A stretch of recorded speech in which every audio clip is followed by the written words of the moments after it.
Hey, Dustin, thanks so much for taking out the time today and chatting with us. I appreciate it. I know you're a busy guy. Before we jump into this, tell me kind of a little bit about yourself. Yeah, hey Peter. I really appreciate you having me on the show. And you know what's funny is I'm actually not that busy in a sense. And the reason why is because I buy rental properties and then I have other people do the work and I literally don't need to work. And so I'll fast forward to the end of my story in a sense where when I was 37 years old, I quit my job and I was like, I had so many, I had 30 plus properties and I was thinking, my goodness, why am I still working here? Like I'm wasting my life. I should be getting paid a lot more money. So I quit. But let me quickly give you a I'll give you a little story of what catapulted me into becoming a real estate investor. So, all my life growing up, I've always been entrepreneurial. So, just like the idea of having businesses, and I was even like at 13 years old, I had a newspaper delivery route. No, most people don't get newspapers anymore, but I had a delivery route where I had my bike and rode around town and took the papers and threw them at 5 a.m. and banging garage doors. And then from there, I was in college. I had a graphic and website design company, skateboard manufacturing business, even a convenience store and a pizzeria. So I was always trying to create a business because I always liked the idea of business. But at the same time, just like everybody, I was taught, okay, what you do is you go to school, you get good grades, then you go to college and get in thousands of dollars in debt, get a piece of paper and hopefully get a job, and then retire 40 plus years later and hopefully retire at 65 with the money that you saved up. And I was going that normal route that everybody's at because I didn't know anything different. That was just literally what I was taught. And so I was working for I was working in a department, in a county department in California, doing IT work. And as I was working there, still having other businesses, but every single thing that I was doing, I was getting where I was working 1 hour and getting paid for that 1 hour. Even in my job, even in my businesses, if I didn't work, I didn't make money. And then my wife and I started having children, and so one kid after another. Eventually, we had four kids, and so if you can see this, you might not be able to see it in the angle, but I have my kids in the background. I have four kids now, but when I was working that 9 to 5 job, working at the county, doing IT work for the county there in one of the counties in California, after my wife had our fourth child, like literally right after the wife had our fourth child, I went on paternity leave. And paternity leave is where the dad stays home with the mom and bonds with the baby, changes poopy diapers and all that good stuff, and then goes back to work. So that week that I went back to work, like just had a kid, 2 weeks off, went back to work on a Friday at 3:30 in the afternoon. I get a call from my boss's secretary, like the top guy, and his secretary calls me and says, Dustin, would you please come to the office? And I said, sure. And so I hung up the phone and I paused for a second. And as I'm sitting there, I'm realizing that about a couple months before I went on paternity leave, there was some rumors or some rumblings going on in the department that there could potentially be layoffs. And I immediately shook that off. I'm like, no way. Like, I work for the county. I work for the government. Nobody gets fired or laid off from the government. I have plenty of seniority. My bosses think I do a great job. I should be completely fine. From there, I get up and I start walking down the hallway to my boss's office. Now, this is not necessarily a very long hallway. In fact, it's kind of short. But as I walk, it feels like the hallway gets longer and longer and longer. And every step that I take, it feels like my feet become lead bricks. And I cannot move my feet because the weight of everything potentially getting laid off is going through my head. Well, as I get through the hallway, I turn the corner and I see my boss's door. His door is closed, and his secretary looks at me and sheepishly, she says, Dustin, would you please have a seat? So I walk over and I take a seat, and she's grinning at me, trying to console me with her eyes because she knows everything about what's going on. I know nothing about what's going on. And as I'm sitting there, I'm thinking about my family, thinking about my four kids, my daughter that was just born, and I'm thinking, oh my goodness, all these years working for this career that I thought was going to be able to take me forever until I, want to retire. Was that all a waste of time? Was that a waste of my life? And then I started thinking, oh my goodness, if I can't have a job, if I don't have a job, how am I going to feed my family? How am I going to take care of my wife and kids? And then I started thinking, oh my goodness, am I a failure as a father? Am I a failure as a husband, as a man trying to provide for his family? Well, as I'm sitting there, my hands get all clammy, my forehead gets all sweaty, and I'm just thinking about all the things, like the weight of the world's coming on my shoulders. Then the door to my boss's office opens up, and out walks a lady with a piece of paper in her hands, a coworker of mine, and she is noticeably distraught, noticeably upset. She's not necessarily crying, But you could tell her world has 100% been rocked. And as she passes by me, my boss says, Dustin, would you please come into the office? So I get up and I go into his office and I get laid off. The county didn't have enough money, and so they were going through layoffs. I take my layoff notice and I go back to my desk. And I tell you the story because I want everybody to realize this. And this is what I realized as I was sitting in my desk. I realized two things. Number one, I needed to get another job. I needed a way to provide for my family. So I was blessed, praise the Lord, to be able to find another department in the same county. The sheriff's department, great department, moved over there, didn't actually get laid off. So it was a great blessing. So I was able to provide for my family. But the second thing, as I'm sitting there in that chair, Peter, I realized this, that I need to make sure that this never ever happens to me again. And I started also realizing, my goodness, whenever anybody would ask me the question, what do you do? Basically, they're asking me, and whenever anybody asks you that question, they're asking, what value do you put on yourself? I would always say, oh, I work for the county. I do IT work for the county. And I realized, man, I'm putting my value in myself and my job. Well, if that gets taken away from me, what is my value? I realized that my value comes from my God, comes from myself, and from my family. So that then, right then and there, I made the decision to make myself tell everybody, and the value that I put on myself is now I am an investor.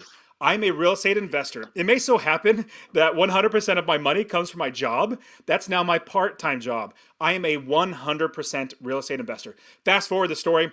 I went to the new department, bought property after property after property, made me the minimum of $250 a month in passive income. That's where I don't work and I make money. And I just scaled, bought property after property after property. I'll fast forward and round out the story by sharing this, Peter. So if you remember that story where I walked down that hallway to my boss's office, that short hallway, I went to my new boss and I said, hey boss, I'm laying you off. Well, kind of jokingly, but I said, here's my 2 weeks notice. I'm done. He says, Dustin, what are you going to do? And I said, I don't have to do anything. I literally have real estate that makes me money without working. And that last walk that I took to my car, contrast to the walk that I took to my first boss's office, it was a 1.5 mile walk in downtown Fresno, California, because I didn't want to pay for parking. I felt like I was walking on clouds because I knew that because of everything I'd done, the value that I put on myself was more than my job. I bought property after property. I would never, ever need a job again. The last thing I'll leave with this, at the story with this, everybody, you need to realize that your value is so much more than anybody could ever pay you. And you'll understand why. Your boss is only paying you enough to keep you working without quitting, but not so much money that's taking money out of their pocket. And so if you get paid for your value, you're going to be paid so much more. So my suggestion is now realize your value is so much more than anybody could ever pay you. So I'll pause that story and let you ask some questions. You probably have some. Yeah, no, I've heard your story, and we talked before we jumped on this. I've heard your story before, and that was, a catalyst to get you on the show, just because it was so interesting.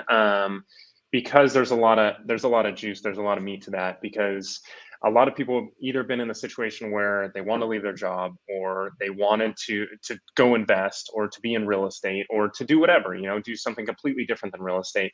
And I've been in scenarios where I'm talking to people like yourself, and they're like, yeah, I just made the decision to get out, or I made the decision, and you really didn't have that option, at the time, right? It was just given to you. It wasn't, and like, you weren't asking for it. So, transitioning from that department to another county department, and realizing like, hey, this is kind of where the plateau of my value is, that I feel like I've brought on myself and everywhere else. How has that risen from that point till now? Like, okay, well, now then is then, and then now is I invest, I do these other things. How do you project yourself now versus then? Yeah, I always tell everybody when they ask me what I do, even though now I have a podcast, I have YouTube channel, and I teach people, even though I have all that, I still don't tell that. Only thing I ever tell anybody is I'm an investor. I'm a real estate investor. And what's great about doing that is because obviously I'm projecting that out to the world, that my value is being an investor. That's who I am. That's what I do.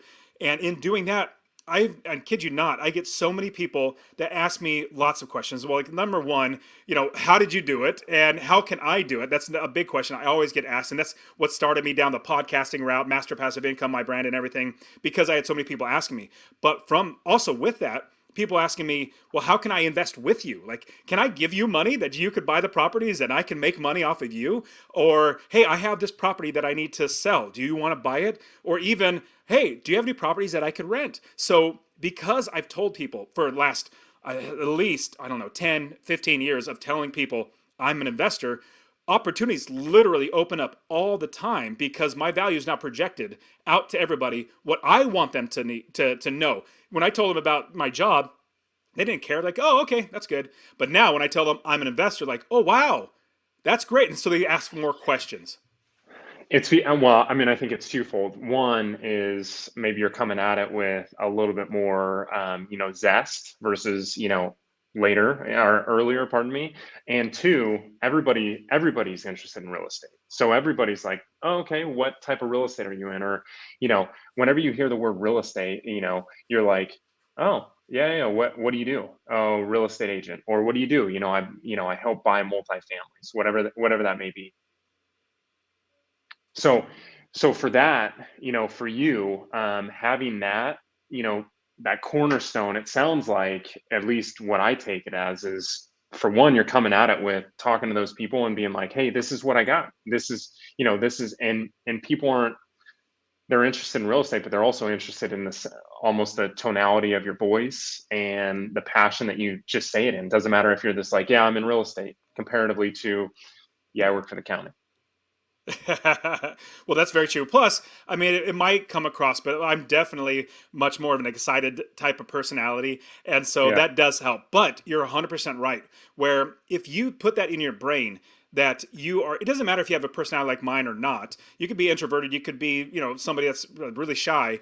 But if you tell yourself who you are, you're going to project that out in a different way, as opposed to if you're disappointed in your job, you're like, oh yeah, I work for the county. It's just the way that you project it. It changes who you are if you actually enjoy what you're not just doing, but when you're telling everybody else out there, if you have that inflection in your voice, if you have that passion, if you realize that, my goodness, I can actually help people by investing where I can actually give them good return on their money. If you view it as an opportunity, and that's another thing with my layoff, getting laid off, I didn't necessarily at the time, even though now I realize this is what I did.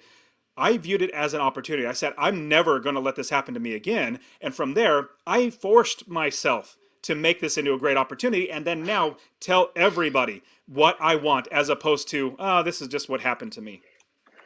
Yeah, I agree, and I think it's one of those where real estate and really what you do and stuff like that is it's something that is, outside of passion and everything else, it's something that, you know, drives people to be better at. For me, it's, having that conversation with people. I used to be fairly introverted. I mean, and I still feel like I kind of am, where, if I meet someone, I'm not as outgoing and conversational. But if it involves real estate, or it involves, like, the podcast here or something like that, which, maybe people are like, yeah, no, that doesn't seem like that. I really am not that talkative. I just, it takes a little bit to get out, for me to, like, bring it out of me, or the conversation out of me and stuff like that. But if we're having, these conversations, and it's built up over years, it hasn't just been like all of a sudden I was, more extroverted versus, introverted. It's been a while, but I will say real estate's brought that out of me quite a bit. So sounds like yourself. So moving Absolutely. forward, yeah. So moving forward for you, what do you invest in? Like, what's your bread and butter? Definitely residential homes. Now, don't get me wrong, I invest in syndications and things like that. But for me, in my business, what I create is single family homes, but residential, 4 units and below. And so I love those. That's what I got started. I started investing back in 2006, before the real estate market crash in 2008. And what's great is because of the way that I invest for single family homes or residential homes, and for passive income because I invest in those two things. No matter if the market goes up, if the market goes down, or the market goes sideways, I still make money. Like those houses that I owned or bought in 2006, I still own them, and I'll literally give those to my kids. But the great thing is, when I bought it in 2006, of course, I bought it pretty high and then the price crashed and it went down in value. But honestly, I didn't care. I knew I was making a minimum of $250 a month in passive income from every single property. Now, this is what really got me to realize, okay, I actually can work my way out of a job. I can build a business that's going to actually pay for all my expenses and provide for my family. Because I just said, okay, if I make $250 a month from every single property, if I buy one, that's $3,000 a year without even working. That's so amazing. But then, if I bought 10 properties, that's $2,500 a month without working. That's $30,000 a year. 20 properties is $5,000 a month without working, $60,000 a year in passive income. You just keep scaling it up from there. And then I realized if I just keep doing this, eventually my expenses will be covered by my properties. And then I would also even replace my income. And then fast forward to now like I said, I have 30 plus properties. I've been blessed. Most of my properties are literally paid off. And so starting at $250 a month, that's when I first bought it back in 2006. Now those rents, not just the profit, the rents have literally doubled since I first bought them. Value is right back above, if not way above, like double what I when I bought it for in 2006. And my life Hmm. just keeps getting better and better. All these great things about real estate investing is so it's amazing, like literally amazing how this changes your life. And I'll quickly, you and your people know this, but I'll quickly go over the 6 ways that I make money investing in real estate. Number one, passive income. We talk about passive income. Make sure that I make money on top of the rents. So expenses minus income. That's your passive income. That's the difference there. Another one is the equity capture. So I'm an investor. I don't pay top dollar for the property. I make sure that I get a little bit lower. Let's say if it's $100,000, it's round numbers. They're selling for $100,000. It's worth about $100,000. I try to pick it up for $80,000. Try to capture $20,000 in equity. Another way is forced appreciation. That's where you buy the house, you fix it up, you make it better, spend, I don't know, $5,000, $10,000, and then hopefully it's worth about $20,000 more than all that money. So that's even more money. Market appreciation. We know markets just go up over time. I love tax benefits. Depreciation alone is absolutely amazing, let alone all the other tax benefits, 1031 exchange, it's a business, write offs. The last one is awesome as well, mortgage buy down. So if you buy a house, I'll give you a quick example. Let's say you bought a house with an FHA loan. FHA loan, you buy, you live in for a year and then you move out. Let's say you bought a $100,000 house for $100,000 and you use an FHA loan. That's $3,500 out of your pocket as a down payment because it's 3.5% down payment. You still owe $96,500. What's amazing, if you move out after a year and rent it out, your tenants will literally pay the rest of that mortgage, the $96,500 and the interest. And here's a great thing, Peter, you understand this. I don't pay my taxes. I don't pay my insurance. I don't pay my mortgage. I don't pay my property manager, the interest. Like I don't pay for anything. My tenants pay for all of that. I don't have to go get a job to pay for this. No, my tenants pay for that. And then I make sure that I make more than the expenses are by $250. That difference is what I make in passive income. So all that to say, it's just absolutely amazing all the ways you make money in real estate. And then I realized working this job, this is for suckers. I don't want to work here anymore.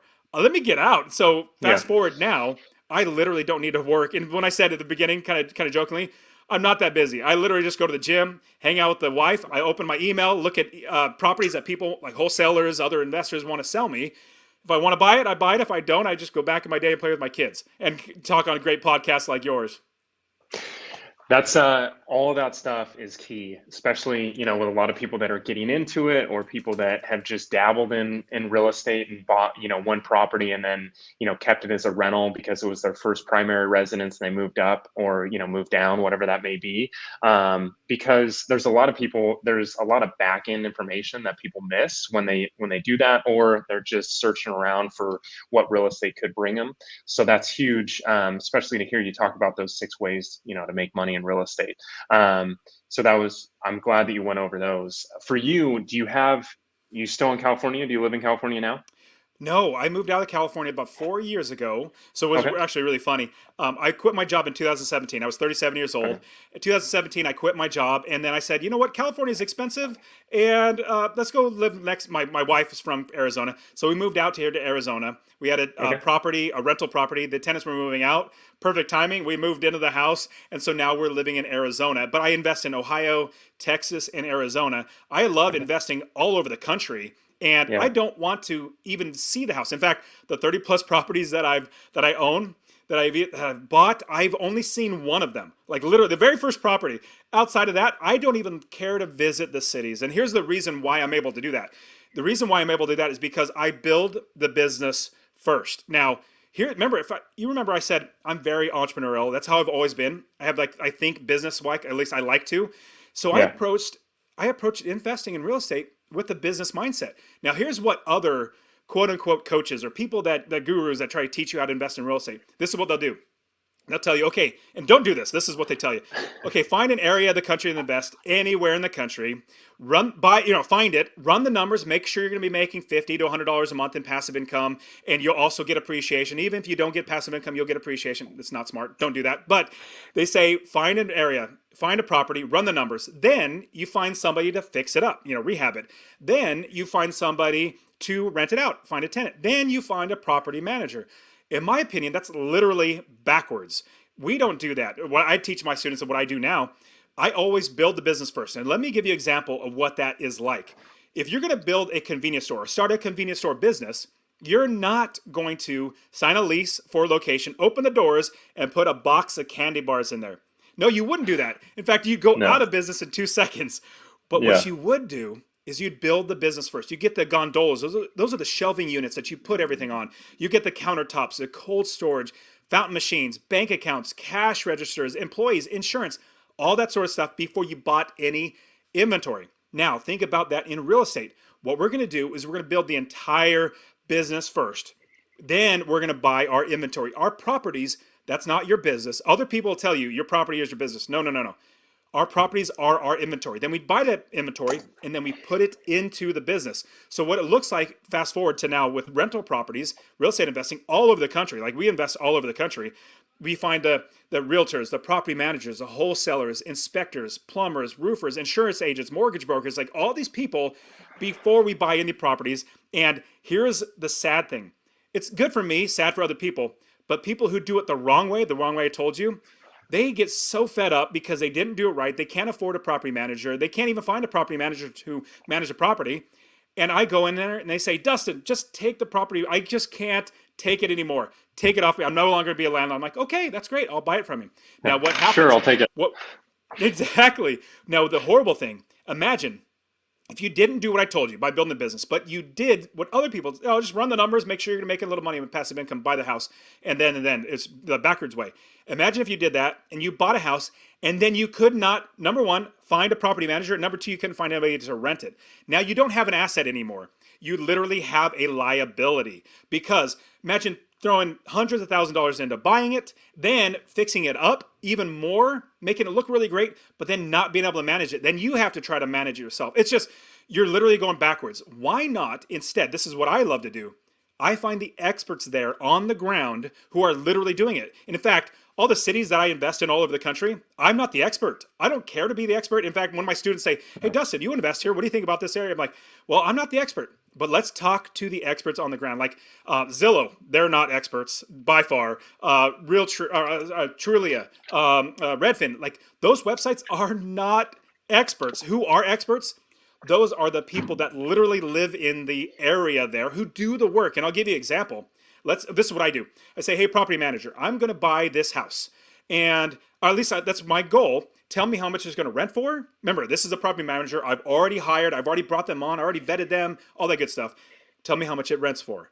Tell me the type of tenants that we're going to have. What's the vacancy factor? And would you even manage the property? Because if they're not going to manage the property, you're not going to want to buy the house. And so a good property manager would be like, oh man, I know this area. In fact, I have a house right around the corner. It's renting for $1,200. We tried to get $1,300. Zillow says $1,300, but we could not get it. It's probably the same type of house. Run your numbers at $1,200. Like, great. If I would have rented off Zillow's number, I'd be losing money. So this Yeah. is what I'm talking about. building the business first and hiring experts in the area to help you to make sure you run your business well. Yeah, no, that's huge. Because I mean, I tell people two things. Know your area, like know the area you're going to invest in. So, find, Cleveland, Ohio, or whatever that may be, and then know your budget. And so you can take that strategy. You got the two things. You get pre-approved by somebody and by a lender, and then you find that area that you want to invest in. Could be your backyard, could be across the United States. Doesn't matter, and then take those, just like you said, and find those people that know those areas, right? The real estate agent that's been working it for 20 years, 5 years, 6 years, and has a lot of transactions under their belt. And you can find that by going on Zillow and saying, okay, well, does this real estate agent do 2 transactions, or did they do 60? And those people that do 60 know the area a lot more, know the product a lot more, and know those types of ins and And outs. they have Hey, this contacts street's, too. Yep. yeah. And they have contacts too. They have the vendors that you need. They have everybody else that you want, and they can provide that to you. And you can easily find, if they don't have a property manager, you can easily find either someone on, Bigger Pockets, or you can find someone, through another connection there. Maybe the, local handyman works for a property management company. Boom, there you go. Now you can interview that property management company. So That's I would exactly what I do. Yes, you're 100% right. Perfect. And so I would assume, you've taken this model over the years that you've invested since '06 and done, okay, well, I'm going to do it in Cleveland, Ohio. Now I'm going to move this from Cleveland, Ohio to, Texas. Now I'm going to move it to Arizona, and so on. That is, well, not necessarily move it. Let me give you an example of what I do or how the perspective that I take it.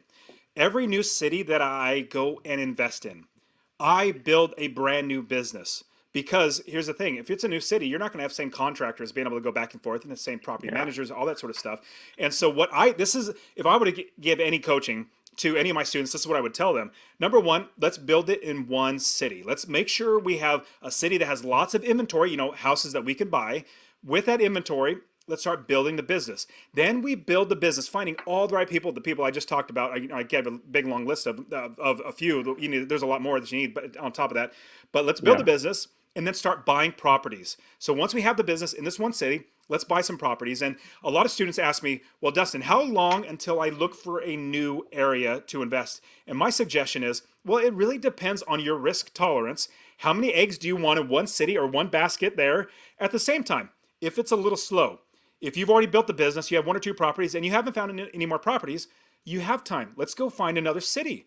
Let's start investing and building in another city so we have 2 ponds to fish from as opposed to just one. And then at the same time, like I said, I don't know, I have like at least 5 or 6 different areas that I invest in. With these, I just get emails all the time from people. Basically, I have 5 or 6 different ponds that I'm fishing in, and I get them sending me deals. And so because of that, I've built a business everywhere I go. I don't just give you an example.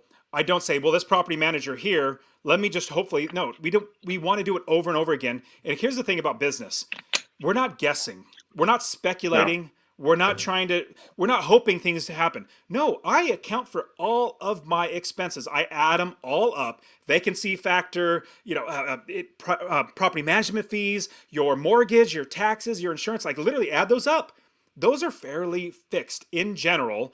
Some go up a little bit here and there, but they're fairly fixed. So I know my expenses before I buy the property. Then I make sure my property manager tells me how much I could rent it for. And as long as that difference is more than $250, expenses minus the difference, as long as it's more than $250, it's more than likely a go. Like let's go forward with that property. Yeah. With that, everything I'm able to do is every single city that I go and invest, I build that business in that city, get all the contacts, hire the right people, and then once I'm done, I still have that pond. It's still fishing for me. Then I go and build another one.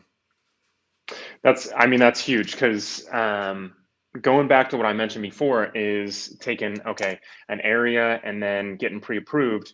It's the same thing. Do it, get a system, put it into place, and then you could do that just like, Amazon, for instance. Amazon had a system and then they just dominated through, every market. And the same thing for you, you were I able love to systems. Yep. yeah, produce a system and then take that system and go somewhere else and feel comfortable versus, just shooting from the hip each time. And then you don't feel comfortable. You don't have confidence.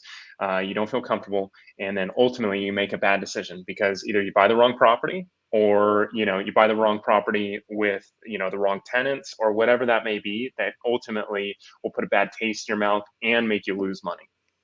That honestly, Peter, that's a great point. The systems that I created, it was literally me over years and years and years of doing this and figuring out, okay, this didn't work. Let me rip that out of my business model, throw it away. This did work. Let's keep it in there. And so after, I don't know, like three different states of investing, like a bunch of different areas, I had a system that I literally duplicated over and over. Like I literally don't fly anywhere anymore. I don't even care to visit some of the states that I invest in. Like Ohio, it's cold there in the winter. I don't really Yeah. care to go to Ohio. So, Yeah. like I said, all the 30 plus properties, I don't ever fly there. And all the students that I'm teaching now, I'm teaching them how they don't need to fly to that area because if you're there for a week, let alone a month or longer, you still won't be the expert. The ones that live there, those are the experts. But here's the same thing, or on top of that, to add to it, if you live on the coasts where it's a lot more expensive, it's going to be hard to get a property that you could rent for and get a passive income of $250 or more. It's going to be really, really difficult, if not almost impossible. But there are great areas all over the country. The Midwest is fantastic. We love the getting in the east, southeast, like the Carolinas and down in Florida. Fantastic areas of the country to invest. I mean, I had a student, I want to say it was like last week, they picked up a property for like $70,000. And yes, there are properties for $60, $70, $80,000. If you live on the coastlines, you probably don't realize that, but there are great properties. Yeah. Now, you might not want to live there. Here's the thing. I owned a convenience store. Remember I said that early in the Yeah. show. I owned a convenience store, but I didn't want to eat all the candy bars. Just because I didn't want to eat it doesn't mean that other people won't. Same exact thing. Just because I would not live in Ohio, it's too cold. I live in Arizona. I live in Phoenix. It's beautiful here. Yeah.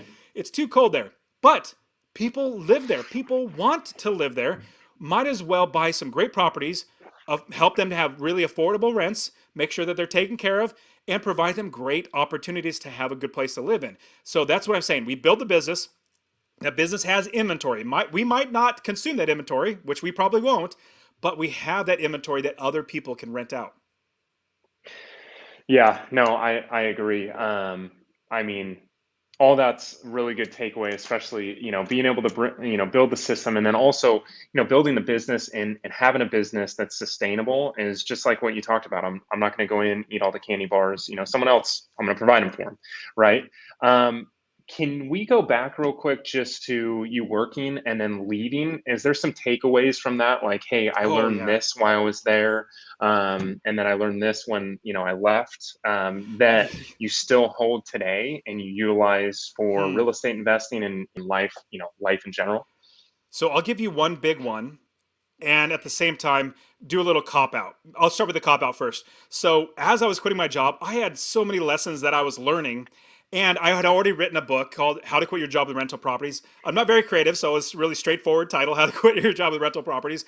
And that became a bestseller, and it was great. People were getting it, and they were learning how to invest in real estate. But I was like, I liked writing a book. Let me write another one with all the lessons that I learned as I was quitting. And so I called it Successfully Unemployed. That's the name of the title. And it's the 16 lessons that I learned as I was quitting my job. Everything like what to do about your insurance, what to do about your time, like your vacation and time. I'll give you a quick little hint. What I did with my vacation time, I literally had 400 plus hours of sick and vacation time together. And I knew if I cashed it out, my income would go up high and I would get a lot of taxes. So I thought, you know what I'll do? I'll go ahead and spend that vacation and sick time now. So I spent literally all 450 hours in like a 6 month span. So I was taking 2 weeks off here, 6 weeks off there, 2 weeks off there. But the great thing is, I still had a job. Instead of cashing Yes. out, you don't have a job anymore. I still had Yeah. that job. I accrued more time spending that time. I still had all my insurance. I still had like all the benefits of everything Yeah. and still accrued more. And so that's one lesson that I loved sharing that because that was just, it was brilliant for me. I was like, light bulb, that was awesome. But Yeah. I have that book that literally goes through the 16 different things like insurance and all that good stuff. But I'll give you one big one that I would suggest that everybody should learn now. Now, some people might be at a point where they have a little bit of money or a good amount of money to invest in real estate. When I first got started, we just got married. We didn't have any money. I was living just over broke. I think the job is job. You're living just over broke. And Yeah. so with that, Pretty I good. really just scrimped, is that, if that's the right word? Like I saved, I cut everything out of our expenses, and I fought for every single penny in my real estate investing. And so if I can get the seller to come down $500, I did. That's $500 extra in my pocket. So what I would suggest, anybody listening to this, if you have a decent amount of money, let's say over, well, I'll give you an example. I don't take on any students. I do one-on-one coaching and group coaching and everything, showing people how to do my business model. And I don't take any one-on-one students that are under $10,000. The reason why, it's hard, very, very hard, and it's possible to invest with no and low money down, but it's very, very hard, especially if it's your first one. If you have over Yeah. $10,000, we have some room to work. But I get a lot of students at 200, 300, $500,000 that they go to invest. Now, this is what I tell them. This is the key. Do not take that money and say, well, I'm going to buy this house for 70,000. It's only 70,000. I can go ahead and pay top dollar for it. Don't do that. In fact, what you want to do is you want to fight for every single penny in your business, making money and saving money. So here's my suggestion with that. It doesn't matter how much money you have. You still think like an investor. If they're asking 70 grand and you have $70,000 to pay for it, out of principle, do not pay that $70,000.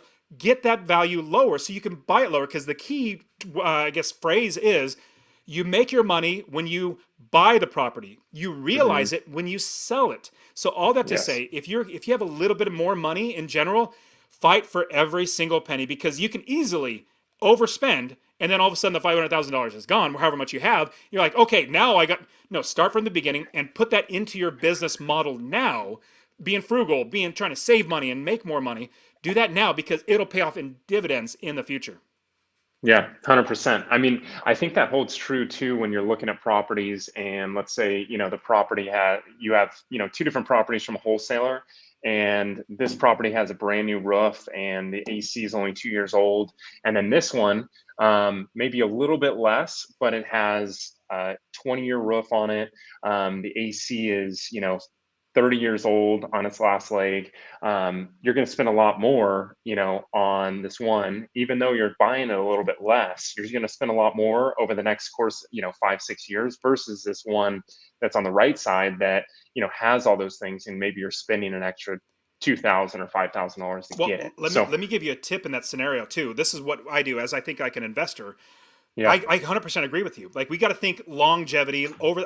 I'm literally, this is generational wealth. I'm literally going to give these properties to my kids, yeah, and with that, I'm thinking long term, because the full cost of everything. I think about that. But to give you a little tip, what I do as an investor, like I said, I try to get the equity capture. I make sure that I capture equity when I buy the property. But at the same time, if I know the roof needs replaced or repaired, if I know that the ACs needs to be, it's literally on its last leg, it's going to be gone, I make the seller pay for that. So oh if yeah, they're asking, they discount it a little bit because there's some work on it. I don't care. I still subtract. Like, okay, it's going to be $5,000 for another AC. It's going to be $6,000 for the roof. That's 11 grand. Let me lower my price so I get the top dollar is $11,000 less. Does that make sense? Like, I make the yeah. seller pay for it. Yeah, no, for sure. I mean, I just talked to an investor I know, and I think there was like a new roof that needed to be done and something else, and I think they got a $50,000 credit. They took it all. Like the seller's like, yeah, I'll pay for it all because, you know, Yes. you just got to find those where, and then be hard nosed on, hey, I did one inspection and this came back. And Yeah. honestly, if they don't fix it all, then you're either going to take it and you're ultimately going to pay for it all, or hey, I lost 250 bucks on an inspection. I'll go find something else. It's a way better deal. And it's better than losing thousands of dollars. Losing Oh $250 yeah. for the inspection is better than losing thousands of dollars. And I'll give you an example of another thing that I did. I helped my student. So he was getting into a property, and we were trying to figure out, because he got in a little bit more than he should have, meaning he was purchasing it for a little higher. But I said, you know what? Let's try to see if there's any money that we can try to recapture in the inspection period. So we have a 10-day inspection period. He did a roof inspection, or had everything inspected, and the roof looked like it maybe had 2 more years left. And I said, well, talking to my student, helping him understand, even though it has 2 years left, we only replace roofs when they're bad. Like when they're leaking, we fix them. When they're bad, we replace them. Like a roof is just there to make sure that the water doesn't come through. Once it does, we definitely take care of everything. But we also be proactive. But here's what I said: Yeah.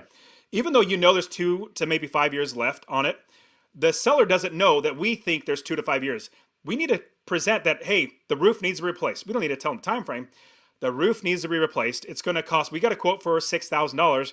We need you to help pay for it. We need either replace it now or give us a credit for it.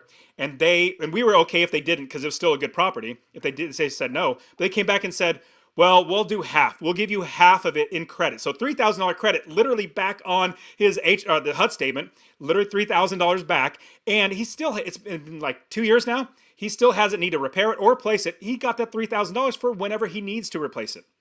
Yeah, no, for sure. I mean, that's a huge advantage to take. To take is, for one, typically, let's just talk about roofs specifically. It doesn't matter. It could be anything, septic tanks or anything else. Usually, when those people go out there, they're quoting you for a new roof. I mean, they're going out there thinking, dude, this thing's unless it's 5 years old. Outside of that, if it's like 15 plus years old, you need a new roof. You need, and that's what they're looking at. And same thing with septic tanks. Hey, this looks like an older septic tank. We'll go ahead and replace it for $4,000. It just looks old. Yeah. So those are things you got to as an investor, seasoned investor like yourself, take advantage of those. Like, hey, this is what the report says. This is what we're looking at. Where are we at? And even in this market being a hot market, you can still take advantage of that. Like, hey, do you want to get rid of it? Like, this is how much it's going to take to get rid of it.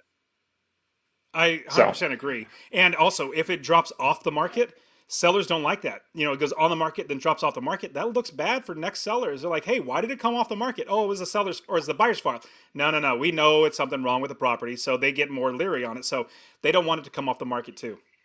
yeah, no, for sure. I agree. I'm working on one right now that, keeps popping on and off. So, when you see that, or when you see it there for a long period of time, especially in this market, it's, having that conversation of like, hey, dude, this is what's going on. We know something's wrong with the property, and what is it? And let's just get down to the nitty gritty so we can move forward. Yeah. So, yeah, no, I agree 100%. And I mean, I like the way like you have systems, and I like the way you put things into place, and especially those value adds you took from leaving, and then now what you utilize them for in your investing. Well, Dustin, going over all that information, let's transition a little bit to last few questions, and then we'll get you out of here. But for the people that are jumping into business, is there, especially with systems and everything else, is there a good online platform that you use, or anything else that you use to help your systems and help your business be more successful? So online wise, more than likely, if you have a property manager, they have their own online system. So I usually utilize whatever the property manager has and allow them like whatever they're using. They're already paying for whatever big name product because they got a lot of landlords. Now, if I was managing my own stuff, then I would lean towards there's a couple ones. Avail is pretty good if I'm managing my own stuff. Avail, Yeah. I think it's a realtor.com product, or the realtor.com bought it, but Avail's a free property manager software that is terrific. Hmm. I mean, it even does background checks and posts it online for, hey, we have a property for rent. All that, so they find tenants for you, all that great stuff. So that's a really, really good one. Let me think of another good one. Stessa is really good. I like Stessa a lot. I'm not an accounting person. I hate accounting. In fact, numbers, like more than likely, Peter, everybody on your show and you are so much smarter than I am. I'm not that smart. Like numbers go in No. my brain and they flutter away. Like they literally disappear. It's sad. Like if I'm playing golf, I have to always, okay, how many shots? One, two. Yeah. It's just numbers. They don't stick in my brain. All that to I'm say, the same way. I'm the same way. I pay my accountant. I love my accountant. He's fantastic. He helps me save a lot of money. I don't mind paying him. But on top of that, if you have Stessa, which is a free, literally free accounting software, it's awesome. I think it's just like stessa.com or something like that. Free accounting Okay. stuff, which is great. You put all your investments in there. You track everything. I love those two things. Now, if I were doing it myself, which normally, like I said, my property managers are doing all the work for me. And so a lot of people may have heard the book, The 4 Hour Work Week. Well, for me, it's sad to say, or it's funny to say this, but working 4 hours a week is for suckers. I don't want to work 4 hours a week. I don't even want to work 4 hours a month.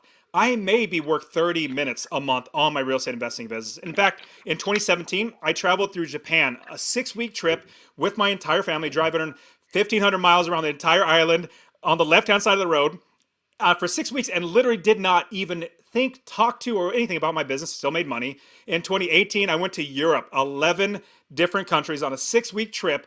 Didn't even think about my business, made money. And in 2019, I traveled on the East Coast we went from Florida all the way up to Washington, D.C. and New York, and traveled for 4 weeks. Didn't even think about my business. All that to say, if you put systems in place, if you have the right people in place, like for me, my property manager, I don't like managing properties. I don't want to talk to the tenants. I don't want to do any of that stuff No.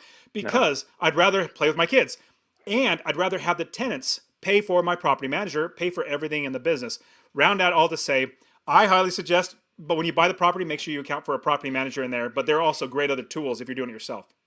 Yeah, no. I agree 100%. That's huge. It's definitely like you be in a position being able to take all that time off. And then from there, once you take that time off, coming back to the business and it's still humming, that's what you end up calling a company versus a business. I think Amen. that's, easily, this distinguishing factor. For you, you mentioned the 4 hour work week. I sounds like that's probably not really your favorite book, but what's a good, what's your favorite book or a good book that's value added you in real estate? That's great. Yeah. So 4 hour work week is not bad. It definitely gets you down the thought of things that you can do. But there are two books that I love to recommend. I'll always recommend this first book. It's the Rich Dad Poor Dad. More than likely, a lot of people have read it, but that's what literally got me out of the thinking of, remember, at the very beginning, I said, what I was always taught, we're always taught, go to school, get into lots of debt, go to college, get good grades, and work. We're taught that. Rich Dad Poor Dad got me out of that thinking and realizing passive income. I work one time, buy one rental property one time, and literally get paid over and over again. So that's the first one. Yes. The second one is terrific. I love this book. I'll even get a third one. A third one's fantastic too because they're both really, really close together. The Richest Man in Babylon by Yeah. George S. Claussen.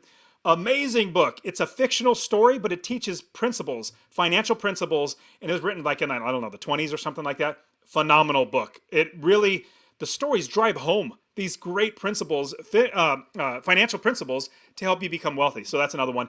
But to help me with real estate, not necessarily a real estate investing book at all.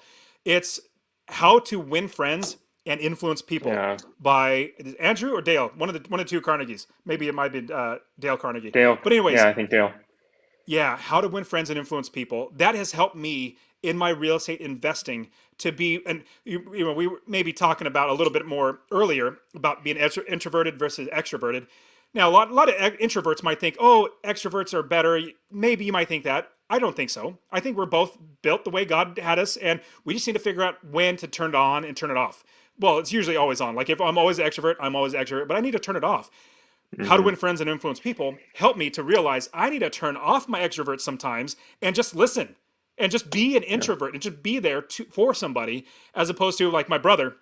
My brother's introvert, completely introvert. Like if he could do anything, it'll be at home. Like that's the only thing he Yeah. wants to do.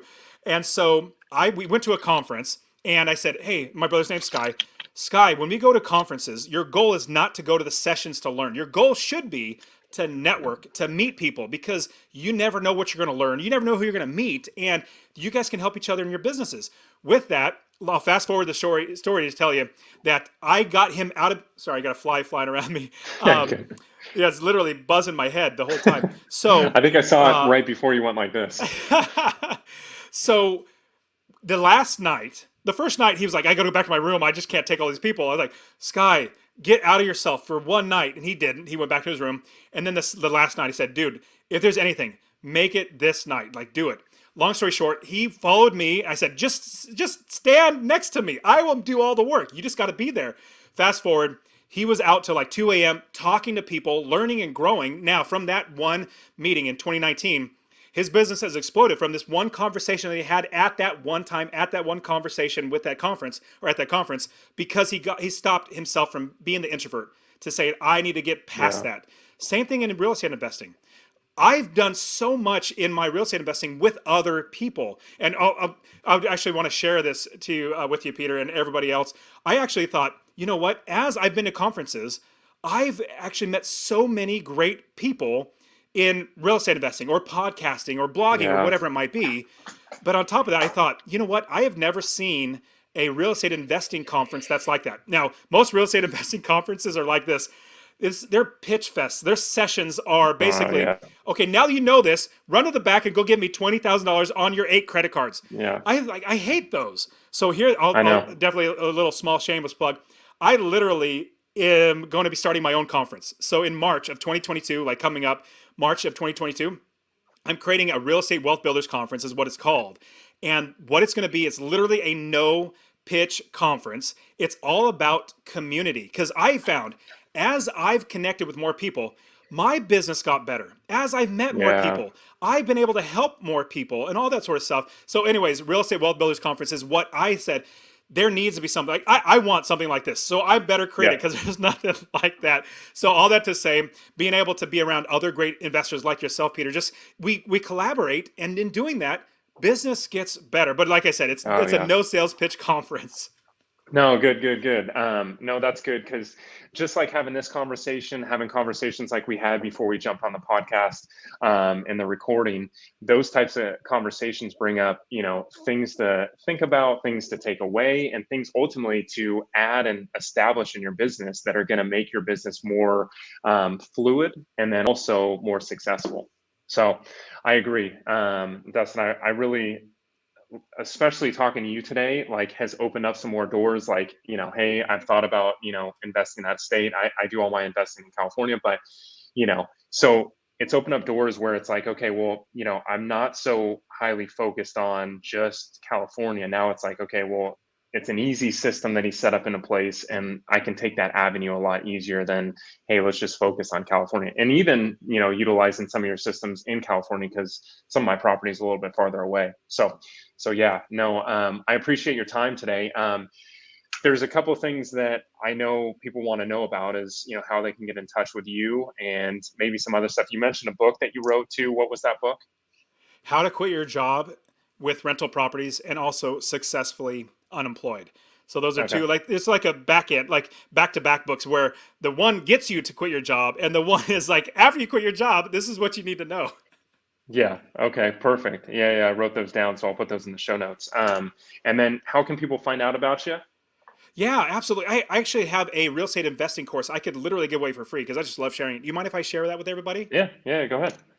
Awesome. So I have my real estate investing course. Literally get it for free. If you text the word rental, RENTAL, to 33777.